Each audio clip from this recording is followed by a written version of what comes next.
me ask you a hypothetical question. What do you think would happen if the police department was a for-profit business? More than likely, a slew of service packages and coverage plans would be created for us to pick and choose. Assault and battery, breaking and entering, domestic violence, hostage negotiations. For all these emergencies, police would be at the ready, if the consumer could afford it. Inevitably, many poor people would be left without police protection. With lives hanging in the balance, this hypothetical situation sounds rather silly.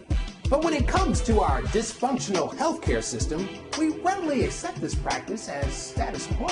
What's even more baffling is that many people in this country are fighting to keep this broken system intact. It makes me wonder if the nation's IQ is slipping. I became convinced of this when the debate over healthcare reform became a highly volatile, hate-filled service of fear, misinformation, and gullibility in a season I like to call the Summer of Stupidity. Any logical or pragmatic person with half a brain knows that our healthcare system is broken. We keep spending more and more while getting less in return. With premiums going through the roof, many people can't afford insurance. And just because you have insurance doesn't necessarily mean you're covered. Insurance companies routinely refuse to pay for costly procedures their clients need, causing many to go bankrupt. Others are denied coverage because of pre-existing conditions. Now, the current administration is trying to change all that with comprehensive healthcare reform. Unfortunately, Congress drafted a slew of voluminous, complex proposals, giving reform critics an open door to muddy and distort the issue. Instead of everyone sitting down like adults and having a rational discussion about the best approach for healthcare legislation. Is exactly such the things that Obama's doing are the exact things that Hitler did. You big dummy.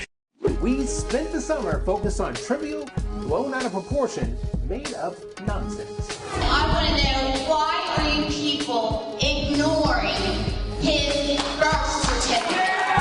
Yeah! Oh, who could forget the birthers? For 2 months of the summer, this non-issue dominated the news. He did not provide the place of his birth, but also because both parents have to be U.S. citizens. Nut jobs started it. The questions won't go away because they haven't been dealt with. Pundits fueled it. Do you believe that Barack Obama is a legitimate native-born American or not? As far as I know, yes, okay? As far as you know. Many so-called patriotic members of Congress didn't quell the rumors. And I do believe in Rick Roberts, Sean Hannity, and yes, for Michael Savage. They educated me. I was very ignorant. And like many lambs following a shepherd, many Americans bought the conspiracy theory hook, line, and sinker. While we were concerned with this utter nonsense, the insurance companies celebrated the government's lack of progress and Americans' fear and ignorance. Before all the birthing noise could fade into the background, critics made another outrageous claim: that the president's proposed legislation would create government-sponsored death panels to decide which patients were worth living. The irony in all of this is that the insurance companies have always served as de facto death panels. They routinely decide a person's fate by providing or refusing to provide coverage. Why are town hall protesters in an uproar about that? I think we're taking our first steps toward full-fledged socialism. You big dummy.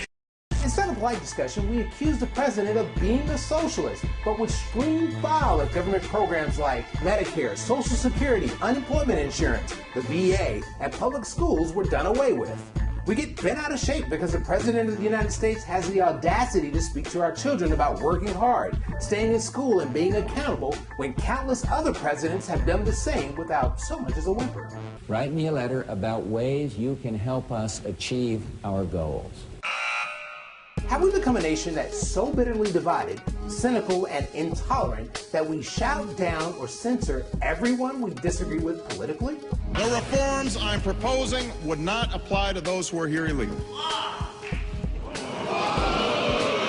Who loses in the end? A wise politician once said that health care is a right and not a privilege. As long as we allow fear, hatred, intolerance, and lack of civility to influence the healthcare debates, we will continue to work against our own interests and allow insurance companies to continue business as usual. See you next time with another scoop of pure logic.